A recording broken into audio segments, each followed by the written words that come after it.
Hi, today I'm going to show you how to clean or change my side and main brush.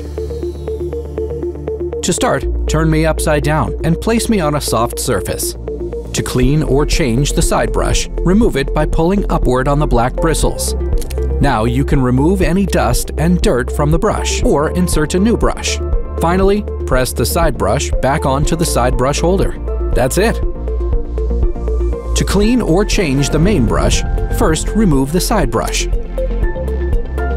Press the latches on both sides of the brush cover forward to unlock it. Remove the brush cover. Push the main brush to the left and pull the right end of the brush away from the main brush holder. Now you can remove any dust and dirt. Finally, you can attach the cleaned or new brush and reattach the brush cover and side brush.